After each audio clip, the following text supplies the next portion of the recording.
Please be advised that the views and opinions of the host and guests do not reflect those of the station, the management, and its network. Sa barangay tayo, ikaw at ako. Sa barangay tayo, wow. Sa barangay tayo, ikaw at ako. Nagbibigay ng aral sa mga kagawad at kapitan. Sa barangay tayo.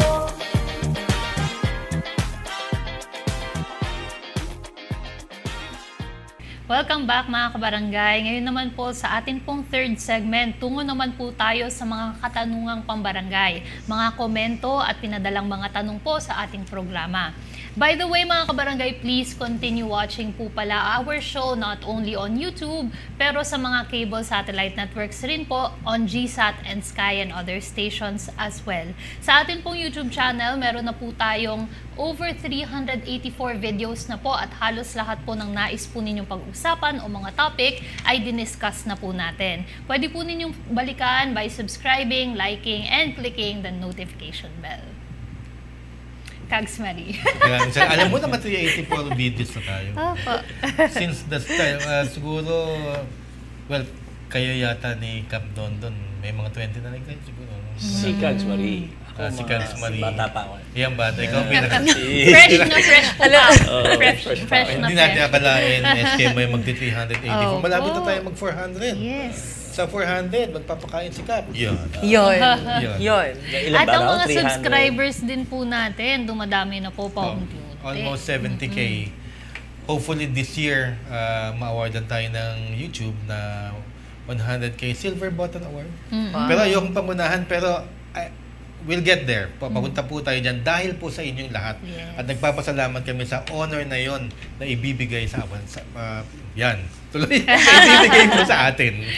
Opo, yan po yung isa po sa mga milestone ng ating pong programa na inaabangan po nating lahat. Kaya maraming salamat po mga kabarangay. Ayan po, ngayon naman po, punta na po tayo sa atin pong mga katanungang pambarangay. Dahil po ayaw po mag-comment ni Kags Marie kanina. Kasi nga naman daw sagot ni Cap daw. Pero ayan po, idiretso na po natin agad sa una po nating katanungan. Ito po, Kap, para po sa inyo, dahil po dito sa segment po na to, tahimik lang po kami. Yes. Ayan po. Ito po, ang una po natin tanong, pwede daw po bang ipagpaliban po o i-postpone ang session at ano po ang proseso dito?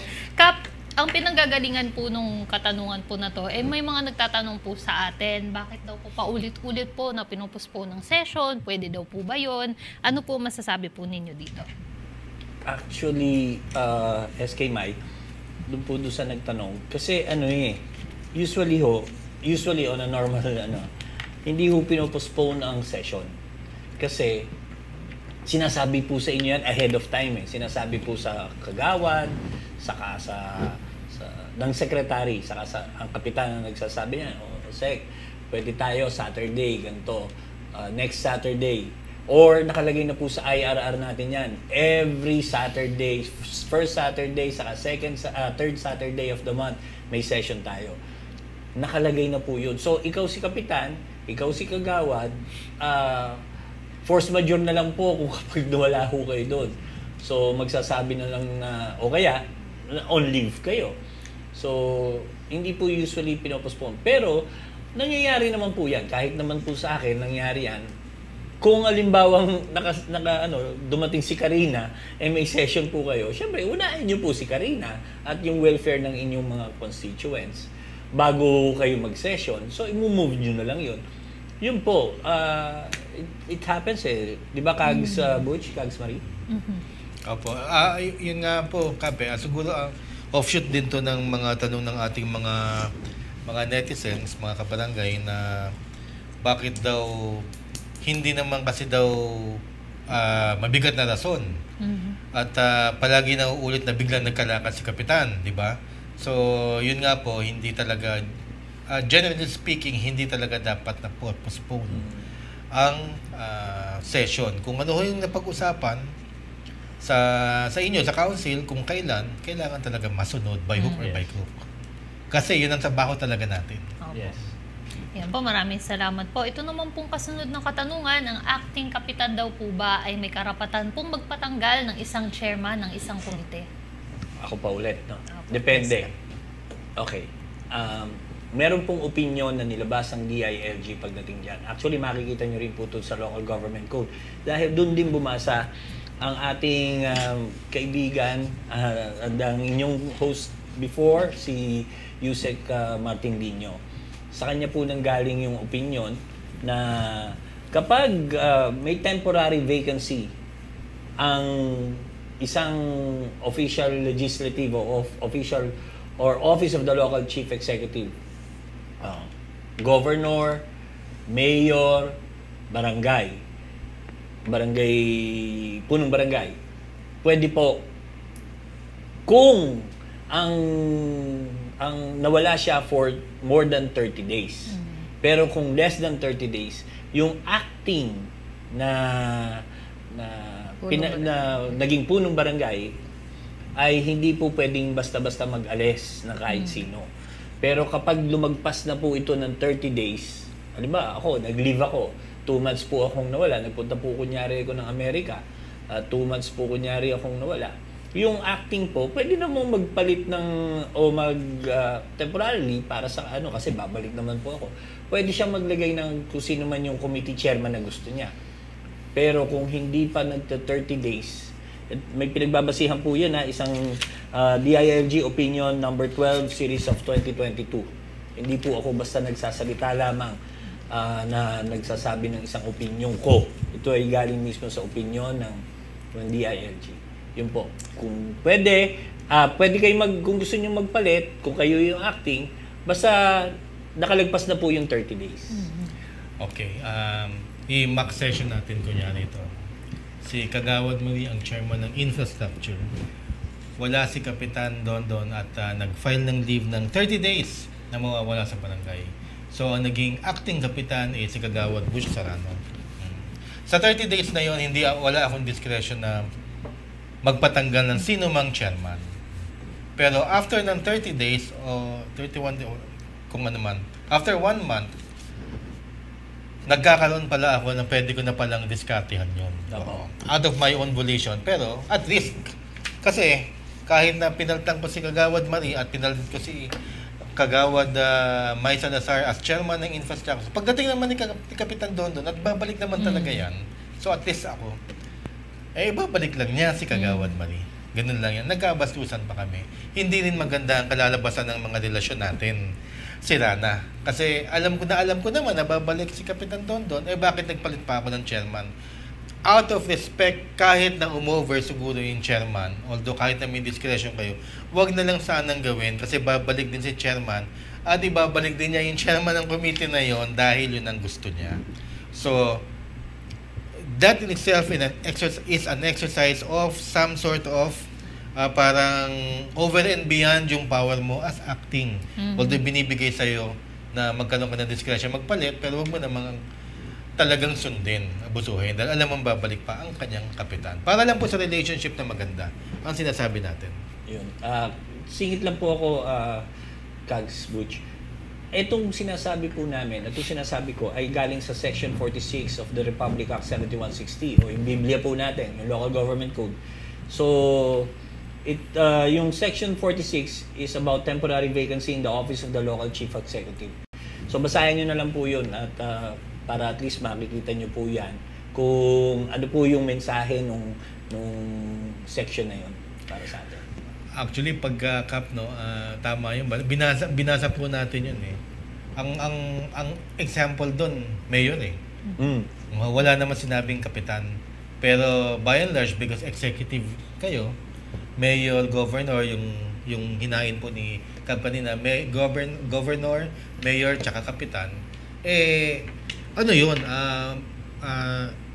in effect, kasama ang kapitan doon sa pinag-uusapan. Pero, opo, tama po kayo, Kags Bush. Meron po kasi mga lumabas na hindi kasama ang kapitan doon sa sinasabing. Pero meron din po na kasama po yung kapitan. So, may mga, basahin ko lang po yung isa sa mga lumabas na DILG. When the governor, city, or municipal mayor Tapos, yan po yung una muna eh. Tapos, or, biglang punong barangay is temporarily incapacitated to perform his duties for physical or legal reasons, such as but not limited to leave of absence, travel abroad, and suspension from office. The vice governor, city or municipal vice mayor, or the highest ranking sangguniang barangay member Yun yung number 1. shall automatically exercise the power and perform the duties and functions of the local chief executive concerned, except the power to appoint, suspend, dismiss employees, which can only be exercised if the period of temporary incapacity exceeds 30 working days. Ayan. Sa sobrang ganda ng explanation, Kap, napatching si SK Mai. Pasensya na po, excuse me po. Naligo po ako eh. Ayun po, maraming salamat po dyan, Kap Dondon, at malinaw na malinaw po tayo dyan, mga kabarangay. Tumungo naman po tayo sa atin pong next na question. Saan naman daw po pupunta ang isang barangay employee o kagawad na tinanggalan po ng honorarium ng kapitan, at pwede daw po ba ito? Medyo, Okay. May DILG. May administrative cases na pwede i-file sa DILG. Ganun po. Ganun lang kasimple yun. Opo. Maraming salamat po dyan. At ito naman po, pwede daw po bang magbigay ang barangay ng clearance o permit para po sa pasugalan gaya po ng bilyaran? Gandang tanong yan. Ako baka, Bucho. Siyempre. Kayo po, sagot ni Kap. Sagot ni Okay. Kap. Sagot ni Kap yan. Okay. Yung barangay clearance para sa isang business, dapat pong binibigay ng barangay yan. Okay? Most especially kung ano po natin ay business friendly or wala namang violation yung itatay yung business. Like for example, hindi po kayo pwedeng maglagay ng isang business na nagbebenta kayo ng sigarilyo o alak kung 5 meters away lang kayo sa school, hindi ho pwede yun. Now, kung alimbawa, bilyaran, walang pinag-iba to sa lotohan o sa off-track, betting station, pwede po yan as long as meron kayong sinasabi doon sa na bawal ang sugal, ang gambling sa loob. Okay? Kasi yung billiard sports naman ho talaga yun. Kaya lang dahil may sugal, may pustahan. So, yun po yung bawal. So, doon sa barangay clearance ng isang business na bilyar, pwede po yun. Pero, nag-overstep po yung may-ari at nagpapasugal na, bawal po yun. Pwede nyo pasara yun. Ayan po. Malinaw na malinaw po tayo dyan. At ngayon naman po, para po sa ating pong panghuling tanong, mahahabol pa daw po ba ang isang kapitan na nangurakot sa barangay at may mga patunay po at ebidensya ukol dito? Paano daw po kung isang kapitan ay natalo na, noong umalis sa pwesto ay mispong pati po fire truck ay kinuha dahil siya daw po ang bumili nito? Ano po ang mga habol po rito? May ganun talaga? Very specific po, ano? Let's just say na specific. halimbawa talagang obvious na obvious In na example lang naman sa yan. COA, maraming nakurakot yung kapitan, na red flag siya. May ganun, di ba? May na-red flag sa COA. Ayan. Tapos mahahabol ba kung nag-last term siya at hindi na siya kapitan? Mahahabol pa ba yung yung kapitan na kailangan pa bang managot siya? Yun siguro yung pinakatanong doon. Alam mo, medyo technical yan ka pa, yung tanong na yan. Yun nga eh. Kasi hindi na siya in power. Pero kung may pruweba halimbawa na nangurakot siya, mahahabol pa kaya sa COA? Actually, sige, pagkatapos po sagutin ni Kap, may additional question lang ako dito. Additional na sagot. Hindi additional na question. Question talaga siya. Okay. Hindi kasi ganito yan. Sa COA, pag meron po kayong hindi na fulfill na mga kailangan gawin ng isang punong barangay. Like for example, gumastos kayo, meron kayong project, kailangan po kaagad, hindi naman kayo pwede mag-withdraw nung wala kayong DVs o yung disbursement vouchers. Okay. Kailangan sinusumitin nyo yung sa accounting, mapa-municipal accounting o city accountant nyo. Pagkatapos po nun, sasabihin nyo rin sa COA yun. Pag may mali po doon sa ginawa nyo, magbigyan kayo ng AOM, yung Audit Observation Memorandum. Pagkatapos po nun, bibigyan kayo ng time ng COA para maayos nyo yun, sagutin nyo yun, etc. Pag hindi nyo naayos at tapos po yung term nyo, okay, ito mabigat dyan. Ang susunod dun, magkakaroon na kayo ng notice to suspend. Pagkatapos noon, although ang sulat ng COA ay para kunyari sa akin, Don Francisco, pero para doon sa dating punong barangay ang hinahabol, saka doon sa treasurer, kasi dalawa ho yan lagi. Okay, doon sa barangay treasurer, saka sa pagkatapos po noon, at hindi ho yung notice to suspend, magkakaroon na ng disallowance. Pinababalik na yung hindi nyo naliliquidate doon ng COA. Hindi nyo na naman pinansin. Tapos na kasi yung tapos na yung termino nyo, wala na kayo, hindi nyo pinansin. Pagdating ho ng panahon, yung COA ho kasi, hindi hindi ho yan hindi korte yan na pakukulong kayo. Hindi po yun. Ang COA, ire-recommenda ngayon sa kanilang legal kung ano ang dapat gawin at yung legal ng COA ang magre-recommend sa ombudsman na kasuhan kayo o ibalik na kung hindi nyo ibabalik, kakasuhan na namin kayo, pakukulong kayo. Tandaan nyo, wala akong limit yan. Kahit tapos na ho kayo, 10 taon na, mahahabol pa rin kayo. Though hindi ako abogado, I don't take it as 100%. Baka ho nga meron. Pero ganun po talaga yung nun, na hindi po mawawala yung liability ng isang tao kahit tapos na po yung panunungkulan until malinis niyo po yung inyong ginawa nung kayo ay nanunungkulan. Yun po yun. So kung meron kang fire truck at binili po yun ng barangay aba isoli nyo. Maniwala ho kayo sa akin, nahabulin po kayo ng commission on audit. Yes, pero magkaiba kung hindi nakalagay sa papel, Kap, na barangay ang bumili. Okay. Kung hindi nakalagay sa papel at hindi barangay ang bumili, yan. Medyo may contention kayo, pero korte na rin po ang magde-decide doon. At hindi po yung kung sino-sino lang. Gaya ng mga laptop, halimbawa, at computer na bilhin ng kapitan. Hindi, nilagay na nila sa unserviceable. Dinideclare doon, unserviceable. Most likely, ganun. Kasi, di ba, Kap, yun yung mga experience na nakikita natin sa mga barangays after ng term eh. Kaya minsan nakikita yung mga kabarangay pag upo nila nung, kunwari, lalo na kung magkalaban sila na kapitan or magkalaban yung mga, basta hindi sila magkaalyado. Di ba napapansin nyo, wala nang gamit? At sinunog ang mga papel. Grabe naman sa sinunog talaga. May nangyayaring ganyan. Tsaka hindi, may time na burado lahat. As in, wala lahat. talagang, may turnover, pero walang kasamang tinurnover.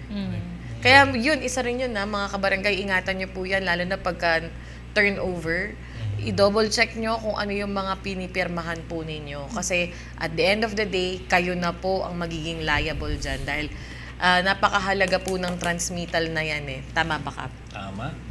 Napakahalaga po. Okay, maraming salamat. Pero merong pahabol dito lang po, nag-text para ho. Sabi niya, si Mr. Philip Malala, na si Kapitan Dondon ang gusto kong sumagot dito sapagkat crush ko siya. Hindi, joke lang. Ang tanong niya, paano kung ang isang kagawad ay at the same time presidente rin ng seniors association, mga seniors, mga 60 and up association. Meron bang conflict of interest? At kung meron man, may magagawa ba ang ibang kagawad o kaya ang taong bayan para mapatanggal siya sa either of two na posisyon? Actually, the question is more of ethics than legality. Kasi bakit po? Una, ang kagawad at kapitan, actually ang kagawad, may mga iba pong nagkagawad nagtatrabaho eh. Di po ba? May private company na pinapasukan. At meron ding mga kagawad. Yan naging kagawad kasi presidente ng ganito, presidente ng isang organisasyon. Tapos hanggang ngayon, presidente kahit kagawad. Okay. Pag ikaw ngayon ay president ng senior citizens, meron po kasing natatanggap doon na kahit paano parang allowance o honoraria. Honoraria rin ng tinatanggap ng isang kagawad, di naman sweldo talaga hindi salary base eh.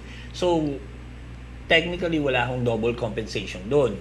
Okay? Kasi nga, yung unang kong premise ay yung kagawad nagtatrabaho sa private, which is may salary siya doon, at nagtrabaho rin niya as kagawad.